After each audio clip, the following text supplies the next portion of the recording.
હાલ કેળા ખાનારા લોકો માટે એક દુઃખદ ખબર સામે આવી રહી છે। તો શિયાળામાં ફળો ખાવા જોઈએ કે નહીં, તેમાં પણ ખાસ કરીને કેળા। ઘણા લોકોનું એવું માનવું છે કે શિયાળામાં કેળા ખાવા સ્વાસ્થ્ય માટે નુકસાનકારક છે। તો શું શિયાળામાં કેળા ખાવા જોઈએ કે નહીં અને બાળકોને કેળા ખવડાવવા જોઈએ કે નહીં? સ્વાસ્થ્ય નિષ્ણાતોના મતે કેળા સ્વાસ્થ્ય માટે ખૂબ જ ફાયદાકારક હોય છે, પરંતુ વધુ પડતા લોકો શિયાળામાં કેળા ખાવાનું બંધ કરી દે છે। આવું ન કરવું જોઈએ। કેળા ખાવાથી કોઈ નુકસાન થતું નથી।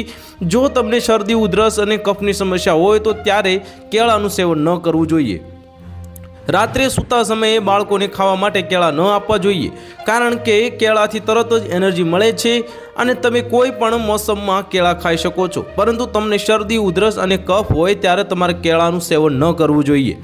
તો શિયાળામાં હૃદય રોગની સમસ્યા વધી જાય છે। હાઈ બીપીના દર્દીઓએ શિયાળામાં કેળાનું સેવન કરવું જોઈએ। તો કેળામાં ભરપૂર પ્રમાણમાં ફાઇબર હોય છે, જે હૃદય સંબંધી સમસ્યાઓમાં રાહત આપે છે। કેળામાં કેલ્શિયમ હોય છે, તે હૃદયના ધબકાર અને હાઈ બ્લડ પ્રેશરને નિયંત્રિત કરે છે। તો હાલ માટે આટલું જ। મળીશું નવી અપડેટ સાથે। જો તમને અમારા વિડીયો પસંદ આવતા હોય તો વિડીયોને લાઇક કરી દેજો, ચેનલને સબસ્ક્રાઇબ કરી બાજુમાં આવેલા બેલ આઇકનને દબાવી દો, જેથી તમને આવા સમાચારની અપડેટ મળતી રહે।